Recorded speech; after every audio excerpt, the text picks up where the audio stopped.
Yo, we made it. we back. Can I say that? Well, I mean, we've been back. We're back in a new place though, We still exist. but we haven't been around. We're on stage now. We are on stage. Built a stage. You built a stage. Yeah, I thought let's level up. We definitely are leveled up. Yeah, we got a logo behind us now, so that's cool. A lot of things have happened. Speaking of that logo, that's a dope logo because there's so much that's going on with that logo. It's really just a matter of the A inside the circle is the sign of anarchy. And when I brought this idea to Luke Austin, I really didn't intend it to be like that, but it shaped up to be, well, we are the anarchists of media. We are the people who are here to reshape the way people perceive it. Not like we're going to do evil deeds and start throwing fired bottles inside windows. No, not by any means. We are just going to reshape the way people perceive online media. And it starts now. So recently, we lost our hero. And we haven't had a chance to really talk about it on the air. We all went back and forth day of. We were just in shock. Then we saw everything play out. How do you feel about what transpired after the death of Kobe, Gigi, and those 7 others? Well, so I think myself, just like everybody else, because you're the one that broke the news to us, to the group chat. And even though I believe everything that you say, instantly I went to Twitter, and I seen it, but then I still was kind of like, nah. Then I started reaching out to other people, nah. So it still hasn't hit me, but with what's transpired, whether it's been who's that comedian? Ari Shaffir. Ari Shaffir. Yeah, I mean, tasteless. Once again, you had people going on online posting, saying things, not fact checking, and it's gotten to the point where people have moved on to stuff so fast that there's really not a too soon anymore. I mean, the amount of jokes, I feel like you had a combination of people that were confused at the fact that everybody was so obsessed and idolizing this guy, but then you had people also going, well, he did this back in 2003, or something along the lines where, well, him as a person wasn't the day of. I mean, at what point in time do you say, hey, you know what? Let the man have his flowers at least for one day. Because, I mean, I don't understand why society is the way that they are now, because I felt like years ago when stuff like that happened, people actually mourned. Now it's like nobody cares. Really, I mean, what happened with Nipsey almost a year ago? Mm-hmm. I mean, it's not only Kobe, it's his daughter and 7 other people. So I don't care how you feel about Kobe. What about the 8 other people?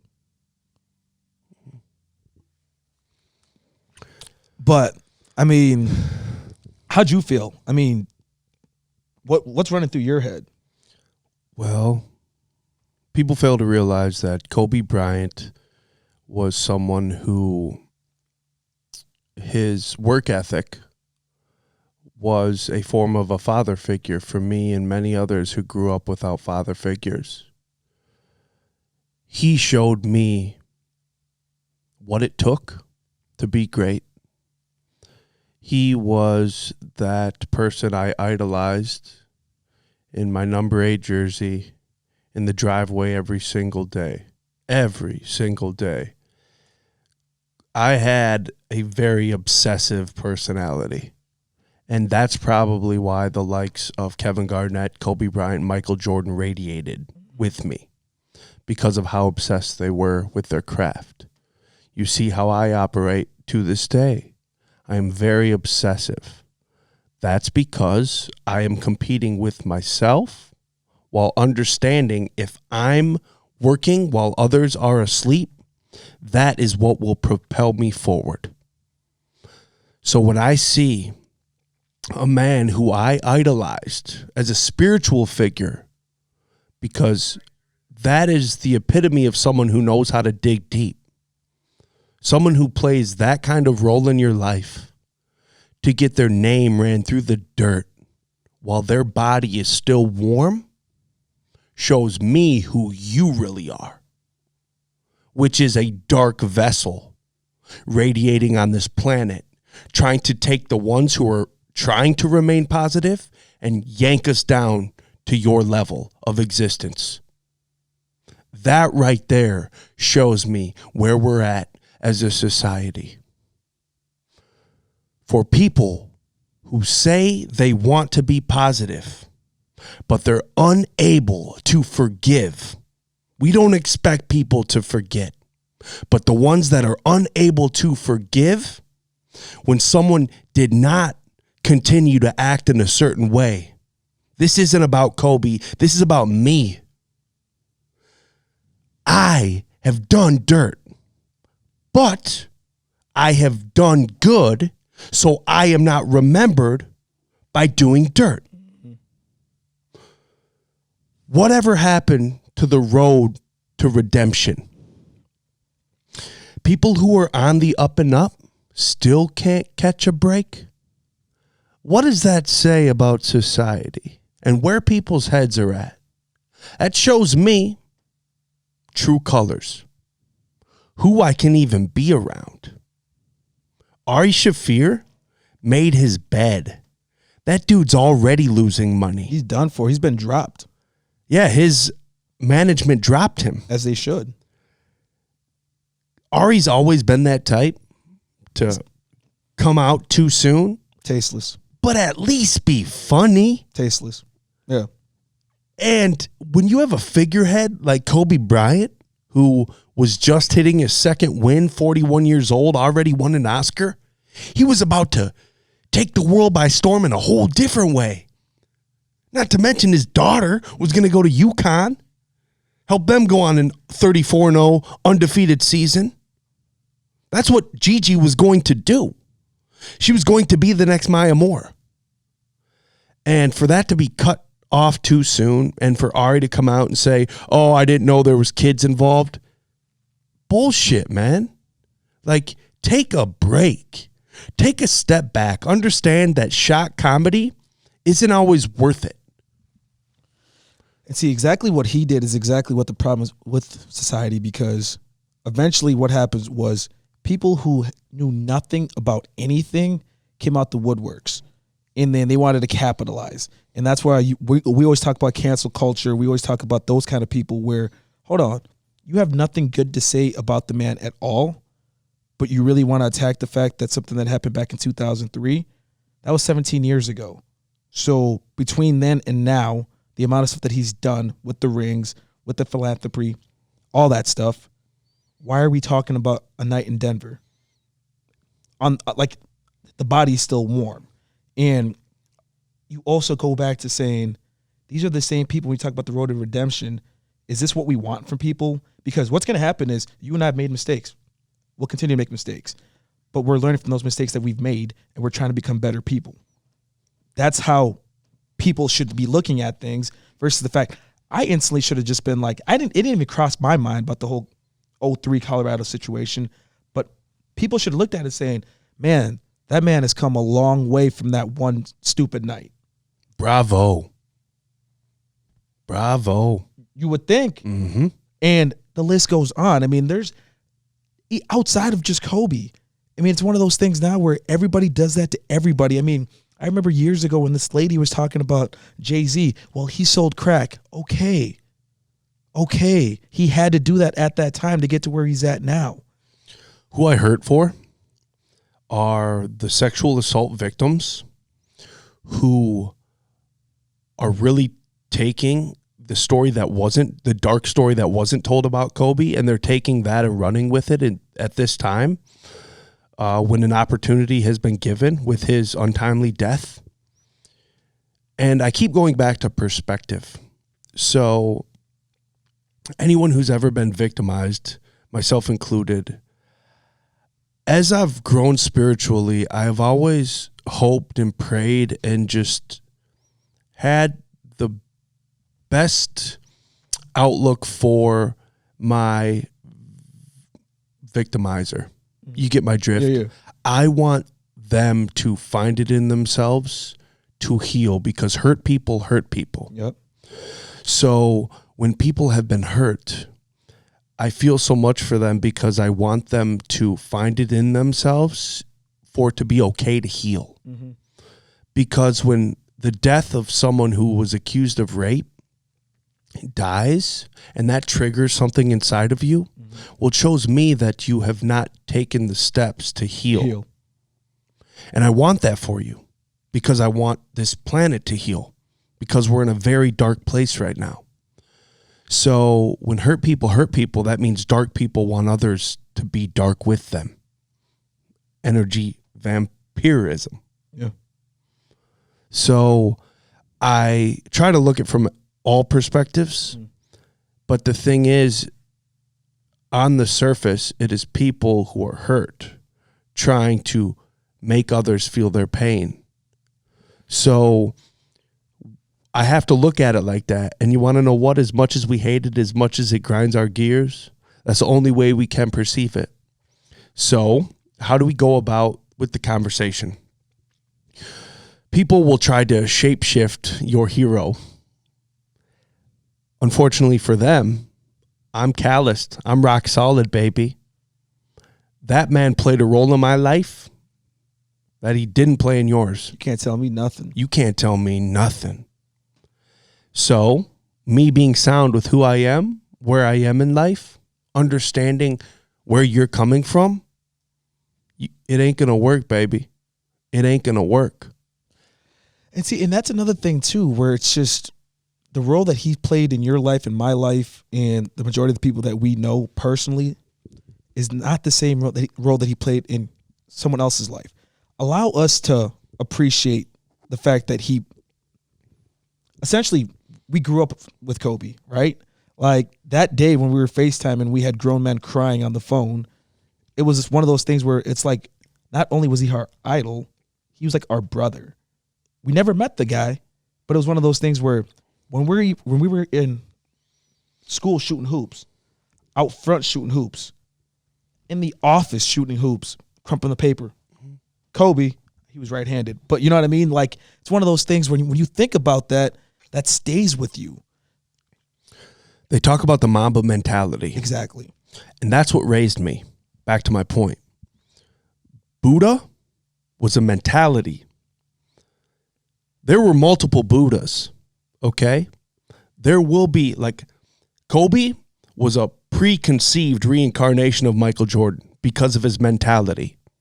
And then they do the side-by-side videos, and it was uncanny. Man. The moves. You get my drift? Man. That's what's going to take place, is the silver lining will be there will be another Kobe Bryant someday who's going to work just as hard, who is going to be as driven, who is going to have his back against the wall. Doubters are going to be surrounding him or her. But that mentality is a wavelength that can be tapped into. Just like Buddha, just like the Mamba mentality. Do you think he should have like an award?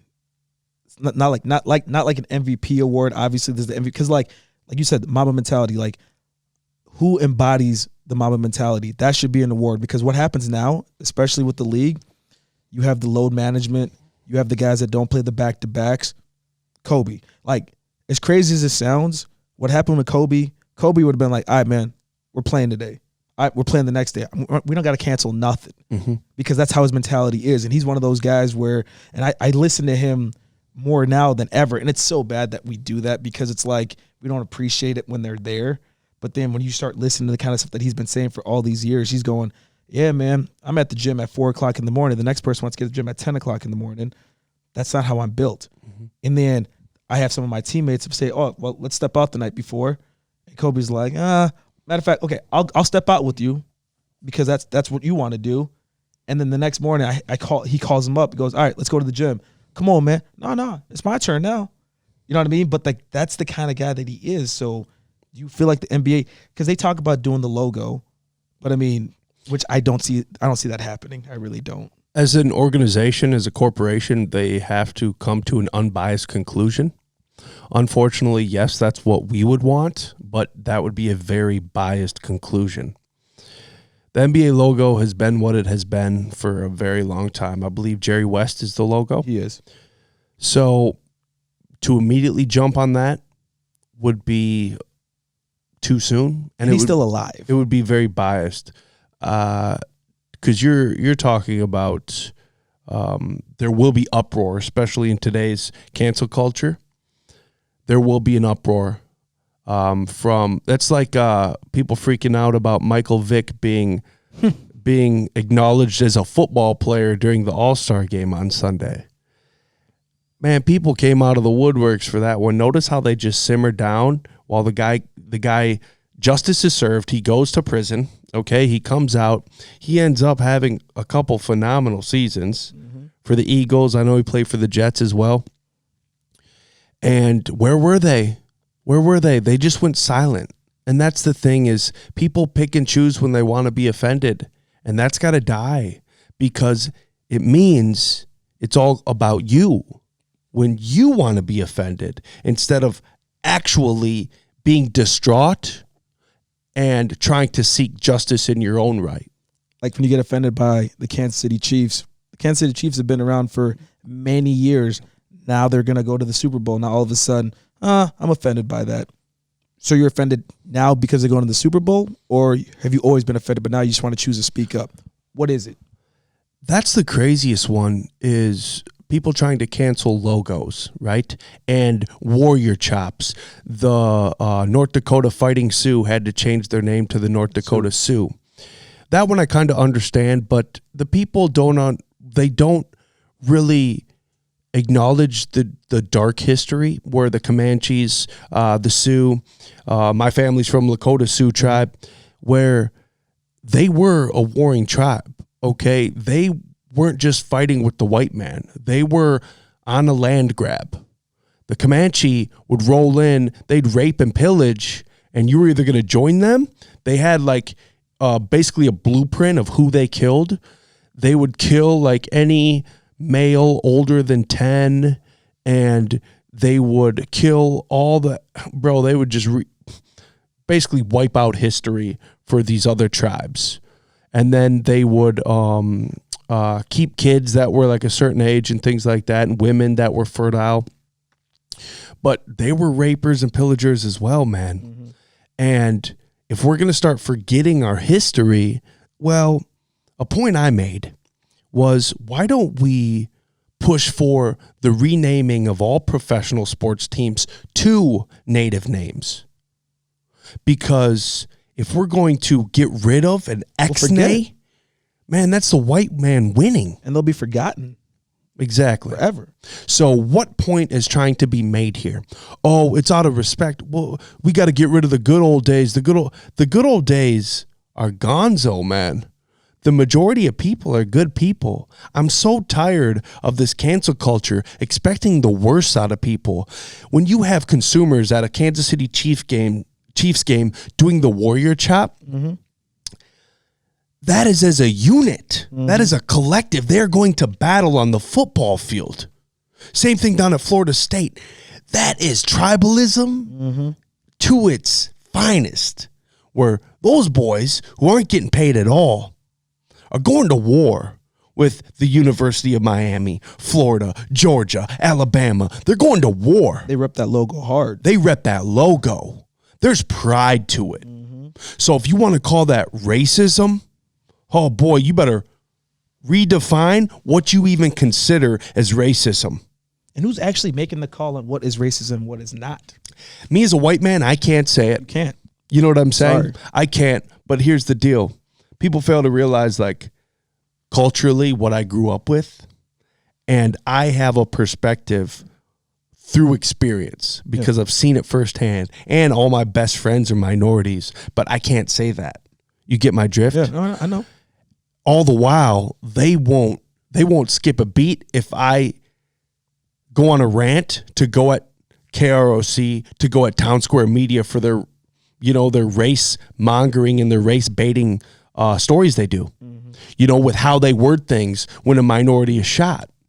But the minorities will hop on my bandwagon when I go at these companies. You get my drift? So do you want me to be a voice or do you not? Because through my upbringing, I've gained perspective. And unfortunately for them, they don't understand how callous my skin is. What's been the biggest hurdle for you, though? Because, it seems like you've gotten to a point where you have to tone things down. And I don't think I know you, so I know you're not toning things down just for the simple fact of for them. I really feel like you're toning things down for your personal self. Am I wrong? Yeah, because I value sanity. So I understand how cancel culture works, where these... You can't win with them. You can't win with them because they are so set in their ways and they're biased. So me, I'm like water. So you can, if you educate me, I talk with enough specialists where I'm malleable, okay? I am water. You can educate me, I learn and I soak it up, and then I'm a new person. You're a sponge. I'm a sponge. Wax on, wax off, baby. But the thing is you have these people who are so set in their ways, I will not exhaust my energy beating my head against a wall and conversing with you. Does that make sense? That makes a lot of sense. I'm not going to have a battle of egos with you. Like you said, you're banging your head with no cranium. No support whatsoever. So, you're going to lose that battle every single time. But then with these kind of people, though, this cancel culture, truly, there's no need. If you're trying to get them back and forth on Facebook or any type of social media platform with these people, you're wasting your time because they've had their mindset on something, and regardless of what you say, it doesn't even matter. And so when it all boils down to it, there's certain situations like that. Like you said, you have history behind all this. You know the background with the Native Americans. So, if you spoke out and said something, we're going to value what you say. You have people out here that know nothing about it that want to say that's offensive. And that's where we just talked about this a couple of days ago, where we were saying when people are always speaking on behalf of veterans. Were you a vet? Why are you speaking on behalf of a veteran when you were not a vet yourself? So, who are you to say that that's offensive to them or offensive? I'm black, as you can see. Don't tell me what is racist or don't tell me something. Exactly, I am black, right? And so it's one of those things where I don't need somebody telling me to be offended by something. I got it. I know. What really grinds my gears is when white people, feel they need to represent black culture and call out culture appropriation.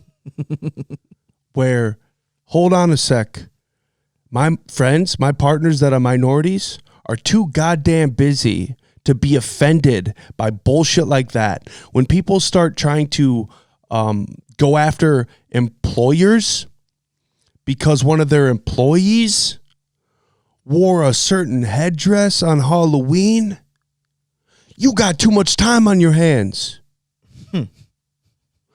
You're choosing to be offended. That's a choice. If you stay busy and stay on the grindstone, head in the sand, getting things accomplished, you're too busy to be offended. And that's a personal choice. You either do or you don't. There is no in between. So if you are going to be offended, well, do some soul searching. Yeah. You have to understand that you're letting an outside source grind your gears and pull your heartstrings. It's a personal choice. Get my drift? Cancel culture has to be canceled. Facts. Because all it is the cliche, snake eating its own tail. Because what you're trying to get canceled today means your well-being will be canceled in the long run. It's Marxism. Yeah. It's clear. Yeah. That's why people are so hesitant on going full socialist. Yeah. Because eventually you end up with communism. And I understand where people are right now. And I am speaking so out of school right now. But we were talking about Jeff Bezos made $13 billion in like 24 hours due to stock rises.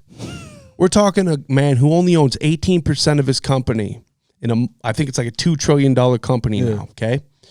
He owns 18% of this company. The guy makes that kind of money. He should be a socialist. Get my drift? Oh, yeah. Bill Gates got to the point where he's like, yo, let's start taking care of humanity now. Correct. I've just got too much. Yeah. So I'm sure Jeff Bezos has foundations and things like that so he can write off on taxes. He paid zero in federal. You know, that can change. 13 billion in 24 hours. 13 billion in 24 hours. Yeah. That's a lot of money. I saw this number. No, just a normal person to someday make $1 billion, they'd have to make like $5,000 a day for the rest of their life, not spend any and invest all of it to, I think it wouldn't be $1 billion. Like you'd have to make a gross amount of money to get to $1 billion and not spend any of it, which means none of us will ever get there, which is okay. Okay. Yeah. You got to make, actually, I think it was like $25,000 a day for the rest of your life. I don't know how the numbers shake out, but it's like you have to make moves and then you got to buy out more people's moves like Jay-Z. So you literally have to capitalize on markets and start buying out everything just to get your worth at $1 billion. You get my drift? Yeah. Even these billionaires, like they just have money spread out in so many places. They are worth that much due to the equity they hold. And this is going to sound crazy. I mean, that's money that I personally wouldn't ever even want to see. And the reason I say it like that, because it's one of those things where if I have that much money and I'm not figuring out ways to spread that money around, what am I doing exactly? They did a study on billionaires' kids. Uh-huh. And like 40% of them end up as dope fiends and depressed. Why do you think that, though? What's that? Why do you think that? Because they're spoon-fed? Well, perspective. They've only had a warped perspective that isn't the reality for 99% of us. Because when you have grit and you have to build character through that grit, that is where their perspective is shaped to love everybody because you have an instilled empathy within you. Does that make sense? It makes a lot of sense, yeah. And from that comes growth. So when you're born in a multi-billion-dollar household, growth is always going to be stagnant. I feel bad for trust fund babies. They have to do the kind of soul searching the majority of us will never have to do. Yeah. Perspective, man. But that's where, like, when you run into those trust fund babies, you can't connect with them at all. You know what I mean? Like, it's just like, it's like you're talking to a wall where it's one of those things where they don't understand why you do the things you do. You know, like they don't really understand what your true purpose is. They can't relate with you in any way, shape, or form. But then again, it's not their fault. There's a forced blockade up. Yeah. And I feel bad for them. That's why I keep saying I feel bad. I go back to this time down in Peru. It was my second year down there. And my man, he was down there. He owns an agency in New York. And he's got Oscar winners on his docket that he manages, right? And it was the last night. And by the last night of a 5-ceremony week, that's pretty much party time where it's like everyone's opened up and you're tapped in, and it's kind of this group energy where it's just a glow, right? This dude was in the fetal position crying to his mommy. And we're talking a guy who's got buku dollars. He flies wherever he wants, whenever he wants. And he's suffering. When I saw that, I was like, this is 2016. When I saw that, though, I said to Matt, one of the shamans, I was like, man, I'm the brokest one in this room. But I am healing. I said something along those lines, and he tapped me on the chest. He's like, Nick, you're spiritually rich. That's all you need. Because I saw all these rich people suffering. Mm-hmm. And to hear that coming from a spiritual warrior, it taught me so much. And it taught me where I need to go and how I need to vibrate and to tap into that Mamba mentality.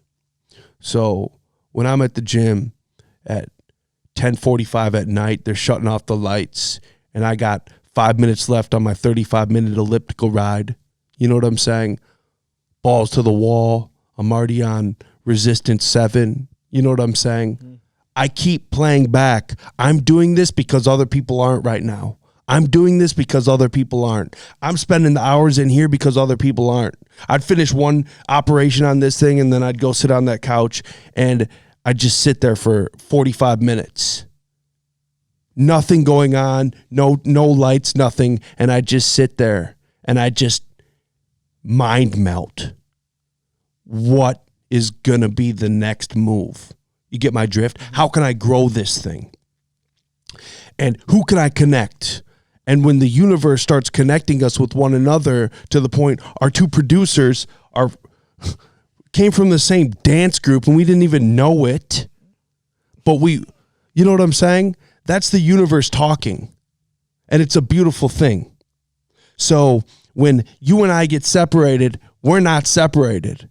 Astrally, we're still connected. Mm-hmm. You get my drift? Mm-hmm. And that's why I listen to my dreams. And when you put marijuana down, your dreams just start coming in uber vivid. My dreams talk to me, and I take so much from them. What does that mean when you listen to your dreams? I don't have dreams. I don't know about you guys. I hardly have dreams. So like, what do you mean by like when you listen to your dreams? Man, I feel bad for you. You don't have dreams either, right? Yeah, see, I really don't. Dude, we got to open y'all up. Yeah. I have nightmares. I wake up. Yeah, exactly. Like, I'm not communicating to anybody in a dream. Dom, you've told me about some of yours. Bro, we got to get you guys on that ayahuasca. We actually talked about that. We actually thought about channeling that for this episode. We got to open up that third eye because y'all pineal gland is calcified. No, God damn. So like, what do you mean? Like you're having a conversation with yourself, having a conversation with... It's your subconscious coming to the surface. Really? Yeah, so it's things that we like might think about deep down or might not fully process, and they need to come to the surface. I'm definitely not the person. Jerema Silva could definitely pinpoint the So nothing the about this is why. frightening at all to you, the fact that you're having conversations? Because... like Dom is saying, I think him and I are saying the same thing. The moment that I start talking to myself, I instantly think it's a nightmare and I wake up. You got to let go, baby. It just doesn't seem normal. Trying to be in control. Got to let go. But so now, you said you put down marijuana. So is this something that happened since you put down marijuana, or has this always been happening? No, I've always had dreams. It's just when you put down marijuana, they start coming through a little bit more vivid and continuously. I've always had dreams. I was told by Sylvia Brown. Actually, my family was told by Sylvia Brown, who's like this world-leading psychic. This is at the Target Center. I was locked up down the street in Hennepin County in Minneapolis. Mm-hmm. My aunts, my mom, my sister, they all went down to see Sylvia Brown at the Target Center while I was locked up. Sylvia Brown starts channeling. And she starts telling this inside joke that my sister and my dad had regarding Skittles and the rainbow and however detailed their inside joke was. And she kept going like this. She was reeling like a fishing pole. Mm-hmm. And my dad was a Bassmasters fisherman. So my sister stands up. She's like, yeah, I think he's here for me. That's my dad. She walks up to my sister and just starts channeling what my dad was saying, that he's fishing with my Grandma Wren in Atlantis, and Grandma Wren was my mom's mom who died. Mm-hmm. He leaves Grandma Lou, his mom, at shore because she gets on his nerves. And if you knew my Grandma Lou, it was to a T. Mm-hmm. And my Grandma Wren was the artist of the family. She's the one who had the art studio here in town. Mm-hmm. So he starts telling my family that I know Nick's in trouble right now. Let him know that I'm here for him. And they didn't tell her shit, might I add. Mm-hmm. Let him know that I'm here for him and I'm going to talk to him in his dreams. And I'll never forget, this is fucking crazy. Like probably 3-4 years later, the night before Thanksgiving. This is like, 2014, 2015, right? Mm-hmm. The night before Thanksgiving, my dad comes through. Mind you, he doesn't really come through in my dreams. Mm-hmm. He came through and we were fishing in Atlantis together. I was on his boat with him. And I look around the clearest water. It's like Bahama type water. And he was just like telepathically talking to me. Like, I see where you're going and I'm very proud of you. I was sober, I'm very proud of you. I just want you to keep going. And that's all I needed. When you have something as trippy as that happen in your life, where these fateful instances just start falling into place, you can't unlearn that shit.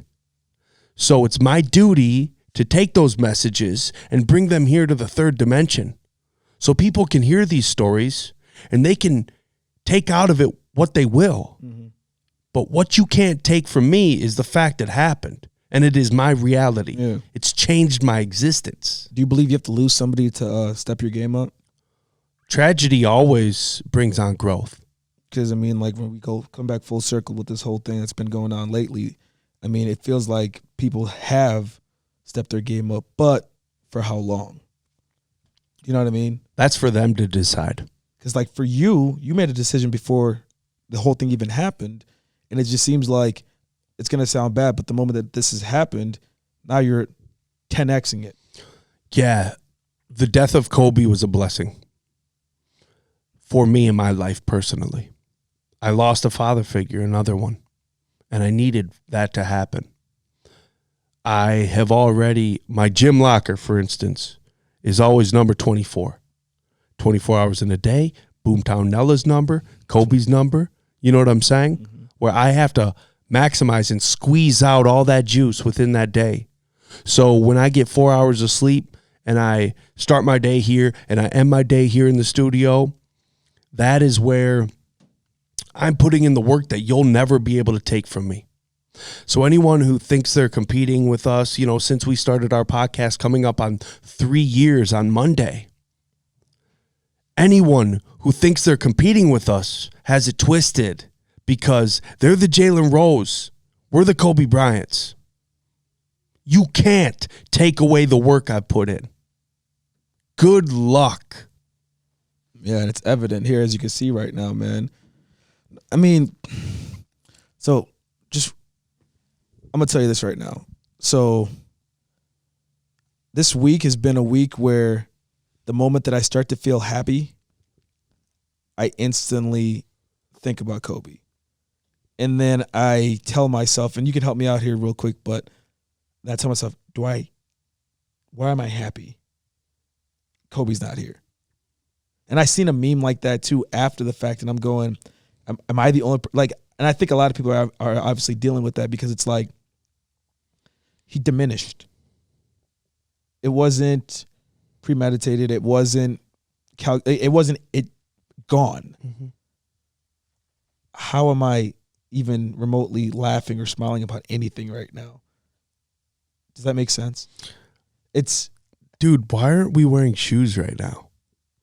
We're up here in our socks. Nobody has shoes on.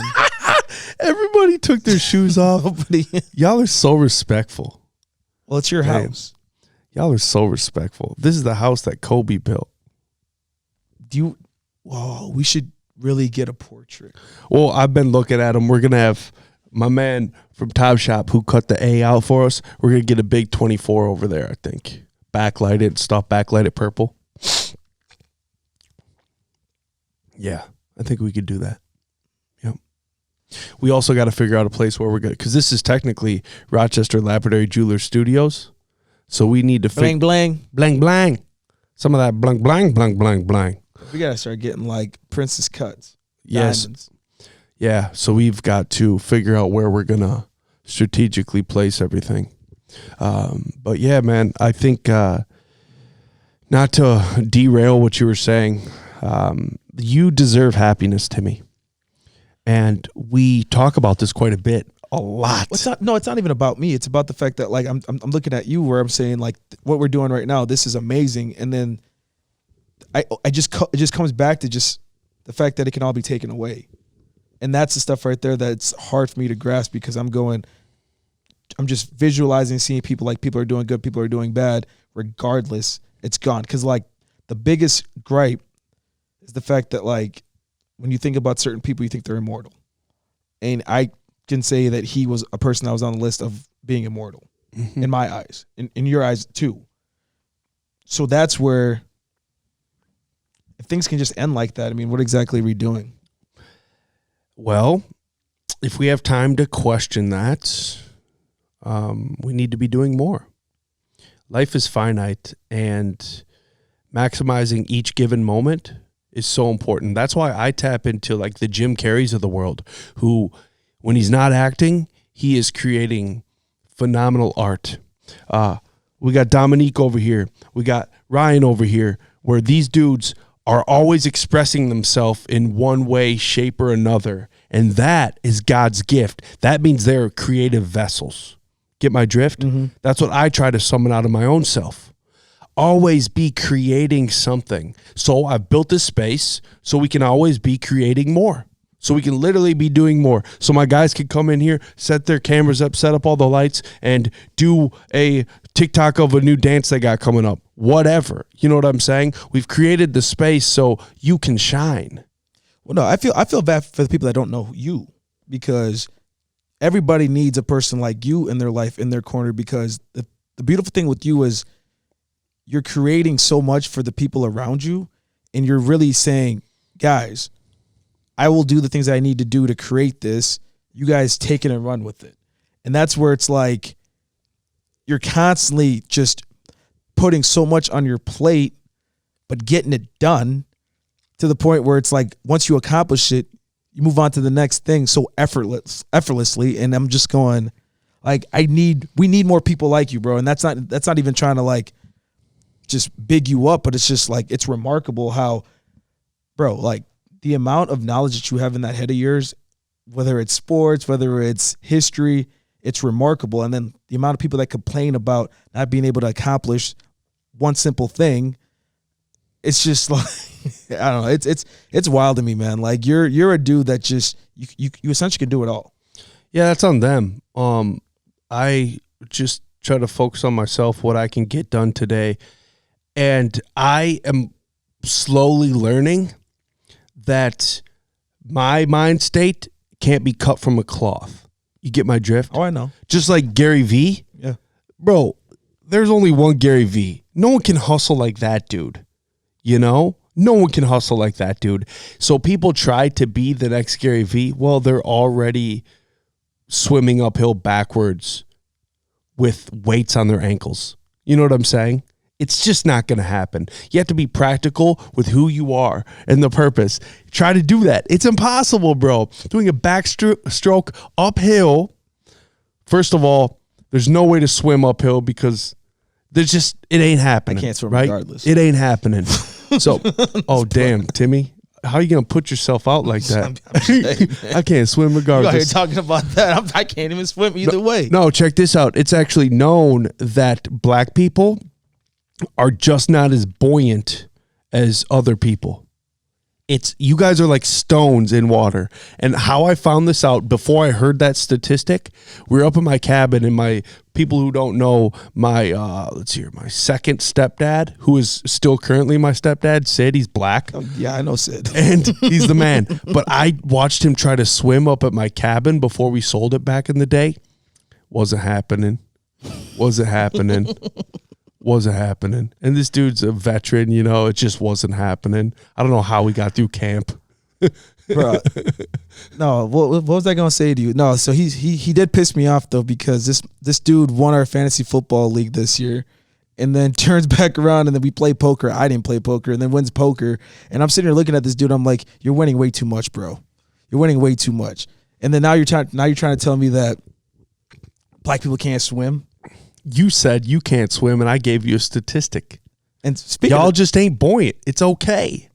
we're solid. Bro. No, it's okay. Unreal. We're unreal. We got to get you arm floaties.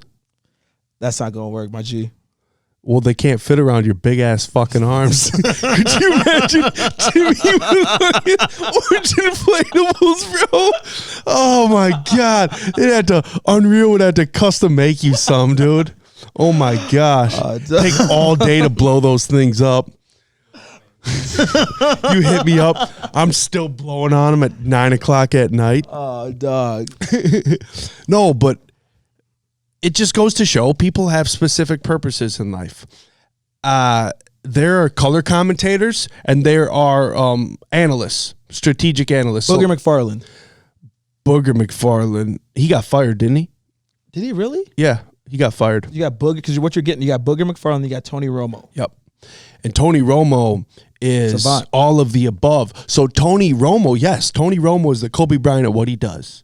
Okay, he's the MJ at what he does. Not just anybody can be. No school is going to teach you how to analyze like Tony Romo. Why is that? Because he had to put time in the rooms, studying, playbooks, coaching staffs. He was basically his own coaching staff, calling audibles. He probably was not vibing with Jason Garrett in some of those calls. And then just having a personality. Well, speaking of that, though, man, speaking of that, who you got? Chiefs, Niners. I got the Chiefs. Have to. That's easy. I think it'll be a good game. Well, it's the best matchup possible because the 49ers have arguably the best defense in the NFL. So why wouldn't you want the best offense to go up against the best defense? You think it's going to be high scoring?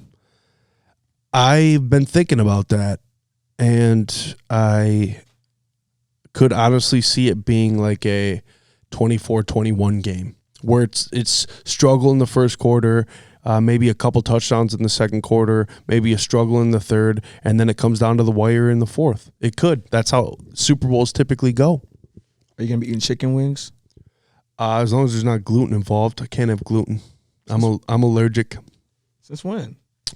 Well, it's always... We just made that up. What? Since no, when? it's always been known. Like one of my cousins has really bad celiacs, and I learned... and today I have a gut biome specialist coming in on the show after us. It's, I just know when I cut it out of my diet that I feel so much better. My mental clarity is on point. My energy is on point, and my skin is way better when I don't eat gluten.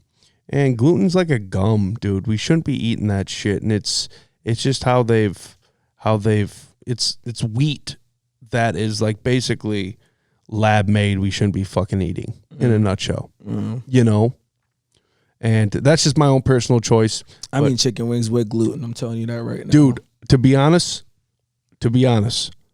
the chicken wings, I'm about to pile drive on Sunday.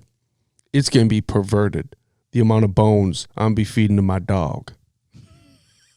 Because that dude's going to get full on bones. Because I'm be peeling all the meat off. Speaking of racist, that dog, if it's is racist, I don't even want to see that dog ever again. He is very judgmental. Male men. Dom, you don't want to see that dog. Male men, he doesn't vibe with male men. He likes you? Yeah. I mean, but really? Dominique's got that spirit, though. Dominique's got that spirit, and I don't? Well, Tim, you're this dude. You're a character, okay? Dominique's got this calm spirit. You got a character to you, Timmy. So that makes it right for your dog to not like me. Dogs feel energy. Loops, right? meet this dog and let's see what happens, because you're a character as well. Loops, you could be the bridge. You're the bridge. You and those athletic calves. You and those athletic calves. No, dogs feel energy. Bill Burr has an awesome joke about the mistake of watching football games with your dog, where you're screaming and then you're screaming at the TV and your dog's like, who we gonna go kill? And then you wonder why your dog runs across the street and attacks somebody. Well, I actually just filmed this commercial where I was massaging a bulldog, and either way, but it was weird because like the trainer had to let Butch the bulldog know that like it's okay, and then everybody goes like, if you're tense, if you're heated, like the dog can sense that. I'm going, what am I doing? Like I'm legitimately massaging this bulldog. All right, little aggressive. I would like to see, beyond you massaging it, I'd like to see the look on your face while you're doing it, because I get the feeling they would have had to keep stopping the take, say, Timmy, quit making that fucking face, dude. Seriously, give us a normal face. You just be giving them a cockeyed look like, Bro, I was afraid. I was dead afraid. What? Okay, wait till you see this. Wait till you see it. Okay, all right. Think I'm playing. Bro, but check this out. Talk to me. So, ancestral trauma, right? They started learning this about people who are scared of spiders and snakes. Mm-hmm. Well, your genetic memory might be holding on to something that your ancestors went through. Well, when the Europeans were ravaging villages in Africa, maybe they came through with aggressive ass fucking dogs to wrangle up the slaves. That could be deep in your genetic memory that is actually coming to the forefront nowadays, and they're learning to understand it a little bit more. That could possibly be something. That actually makes a lot of sense. You know? That makes a lot of sense. Yeah. Never thought about that. Yeah, science. Yeah. I'm just trying to pinpoint why you're a fucking scaredy cat, buddy. You know what I'm saying? We just got to figure this out, dude. We're going to do it together. Nah, man. Come on, man. I was born in Africa, man. I ain't worried about no dogs. Oh. Come on, dog. Think I'm worried about some dogs? Oh, shit. Boy. You ain't worried about no dogs. Well, you seen Lion King, dog? We're going to let the footage tell the tale. I ain't worried about no dogs, man. You got the wrong one. Yeah. What is your favorite Disney movie? We've talked about this probably from episode 1, way back in the day. What's your favorite Disney movie? It was Lion King, but after the new one, I'm disappointed in it. So I'm going to go ahead. It's going to sound weird. A Goofy movie, bro. Yeah. I don't know. Disney Plus is a game changer. It is. What about you? Well, mine would still be Lion King. What'd you think of the new one, though? I liked it. Did you really? I did. I don't think it was the same. You didn't see it? Loops, what have you done lately? Good answer. He points at the camera. Nick won't let me do nothing right now. I can't do anything else. Nick, can I go get... No. Get your ass back here. We've got work to do. Dom, what's your favorite Lion King movie? I mean, a Disney movie. Off the top of my head, without too much deep thought, I would actually agree with Goofy movie, I think. See? Is that where he's on the rollerblades? Yeah. He's on rollerblades, Yeah. right? That's a dope one, man. It's just like, and then there was Goofy movie 2, extremely Goofy movie. I don't know. Like, Disney Plus. Who has Disney Plus? Bro, you have to have Disney Plus. I have a daughter. I have to. I'll give you guys my logins. I mean, you guys will appreciate it. It does. It brings you back down memory lane, and then you start discovering movies you forgot about that fall under the Walt Disney label. Speaking of movies, have you noticed like movies now aren't really being creative anymore? It's like they're remaking everything. That's very true. But here's the deal. I got a rebuttal to that. And it allows for the silver lining to show, which means the ones that are really good are really good. So they can sift through and they slide right through all the bullshit movies. Does that make sense? Oh, yeah. So what was that one where what's his name? Tyler Perry not Tyler Perry made it. What's it about? Not Jordan Peele. Was it Jordan Peele? What's the concept of the movie? Yeah. What's it called? Get Out? Get Out? Us. Get Out was awesome. Us is where like the family on vacation, and then they had the that was creepy version of them. Yeah, that was creepy. It was another version of them. That's different though, and I'm taking that over. I mean, I don't want to start talking about the Oscars and any of that nonsense because I mean, you start looking at that, you think we're back in 1996. I mean, we'll see. I liked when remakes are done well. if they're done really well, I really like them. Like the one with Lady Gaga and Bradley Cooper. I really Seen like Bad Boys that one. 4 or Bad Boys 3. It's 3 now. Bad Boys for Life. Yeah, Bad Boys 3. Have you seen that? I haven't because I don't want it to ruin the other ones. They waited too long, bro. Well, that's exactly what Get I it while said. you can. See, but the reason why I recommend that you have to watch it, it's one of those things where if you've seen the first 2, I mean, the least you can do is finish it off.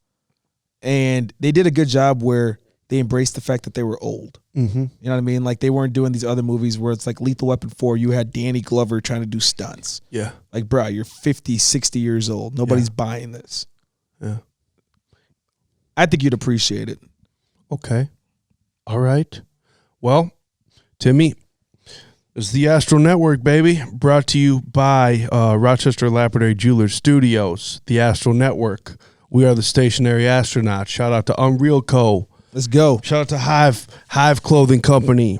My boys, go get these hats at stationaryastronaut.com. Our unofficial partner is Fiji. Our other unofficial partner is Red Bull. All we're using is Rode equipment, Rodecaster Pro, Procaster microphones. This is how we get down. We love it so much. Thank you to our producers / partners. Ryan Louprasong, the dancing savant with his athletic calves. Dominique Jones, Let's go. DJ, the man, the actor extraordinaire. This dude just got done with the Christmas Carol, right? Yeah, Christmas Carol. This dude's on stages. It's January. So we built him a stage. Now we're gonna make these two do a 2-man play. Yes. We're gonna make him do a short play. Yo. Yeah. Yo. That's what we're gonna do. We can start writing the skit. Yes, we need it. You know what's crazy? I did that for the Mayo Clinic for 6 months. It was me and another female, a 2-person skit.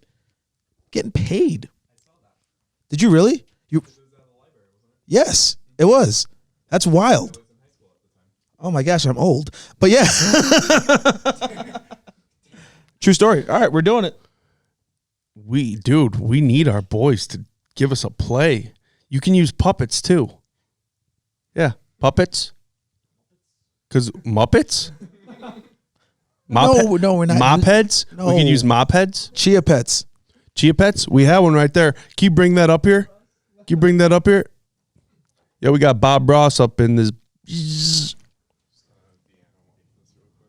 Here we go. Van of White. Van of Black. Yo, we got Bob Ross. So we got to get this thing cracking. So we'll get it started today. And we'll just see how much progress we make on Bobby Ross. But we love you all. I can't wait for everyone to stay dialed in. We've got more shows coming up. I can't wait for Counterculture to kick off. That's going to be dope. We're going to go interview restaurateurs, share a meal with them, and tell their story along with the food we're eating. I'm excited about that. We tried the first go round last year. Yeah.